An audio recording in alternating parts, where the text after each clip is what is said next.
नमस्कार साथियों, मैं शेखर त्रिवेदी। कोरोना महामारी से इस समय पूरी दुनिया लड़ रही है। चीन से चला ये कोरोना वायरस दुनिया के ज्यादातर देशों को अपनी गिरफ्त में ले चुका है। अब तक विज्ञान ने कोई भी ऐसी तकनीक, वैक्सीन, टीका नहीं बनाया है जो इस कोरोना महामारी से लोगों को बचा सके। दूसरी तरफ ज्योतिष विज्ञान अपनी ही तरह से न सिर्फ कोरोना की व्याख्या कर रहा है, बल्कि इससे बचने और इसके प्रभाव को कम करने के रोजाना नए तरीके भी बता रहा है। आज हमारे साथ ज्योतिषाचार्य आशुतोष भारद्वाज जी हैं। इनसे हम समझेंगे किस तरह आप और हम कोरोना से अपना बचाव कर सकते हैं। ज्योतिष विज्ञान क्या कहता है, कोरोना वायरस क्यों आया और कब जाएगा। आशुतोष जी, आपका बहुत स्वागत है हमारे साथ। आशुतोष जी, सबसे पहले मैं ये जानना चाहूंगा कि कोरोना वायरस वो कौन सा ग्रह था जिसकी वजह से दुनिया में इतना आतंक मचा रहा है, और वो कौन सा ग्रह होगा जिसकी वजह से इसका प्रभाव कम होगा या खत्म होगा।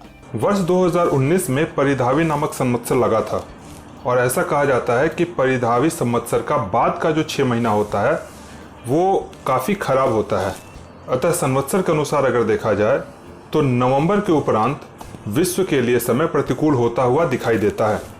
और इसी दौरान 26 दिसंबर 2019 को सूर्य ग्रहण लगा था, और यह ग्रहण धनु राशि और मूल नक्षत्र में लगा था। मूल नक्षत्र में ग्रहण होना तथा प्लूटो को लेते हुए 7 ग्रहों का एक साथ धनु राशि में बैठना निश्चित तौर पर यह दर्शाता है कि विश्व में कुछ ऐसी घटनाएं घटने वाली थी जिससे सारा विश्व प्रभावित हो। इसके साथ साथ जब कभी भी प्लूटो और केतु एक साथ एक राशि में आते हैं तब विश्व में महामारी फैलती है, क्योंकि केतु को वायरस का कारक ग्रह माना गया है और प्लूटो को यम माना गया है। तो ग्रहण के समय भी आप देखेंगे कि प्लूटो और केतु एक साथ धनु राशि में विद्यमान थे, जो इस बात को कन्फर्म करता है कि पूरे विश्व में कोई ना कोई ऐसी महामारी फैलने वाली थी जो किसी वायरस से संबंधित हो। आशुतोष जी, जून में सूर्य ग्रहण भी पड़ रहा है और कहा यह जा रहा है कि ग्रहण का प्रभाव जब जब होता है तो यूं भी प्रकृति अपनी तरह से मानवीय जीवन पर प्रभाव डालती है। तो सूर्य ग्रहण का कोरोना काल में क्या प्रभाव होगा लोगों पर। 21 जून 2020 को सूर्य ग्रहण लग रहा है। इस वर्ष प्रमादी संवत्सर है तथा इस वर्ष का पहला सूर्य ग्रहण मिथुन राशि और मृगशिरा नक्षत्र में लग रहा है।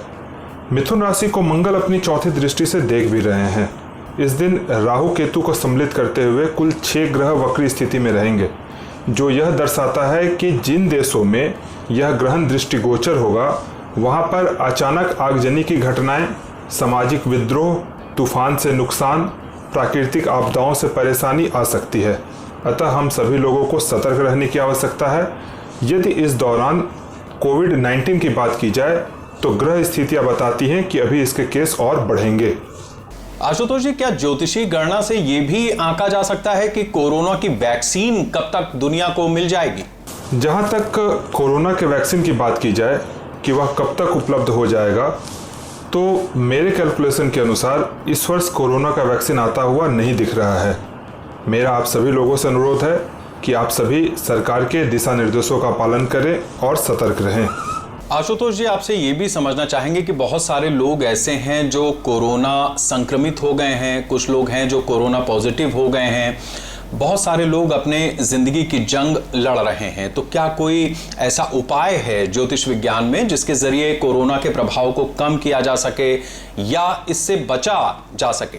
कोरोना से बचने के लिए सरकार के दिशा निर्देशों का पालन करते हुए कुशल योग शिक्षक से परामर्श लेकर के योग और प्राणायाम का प्रतिदिन अभ्यास करना चाहिए।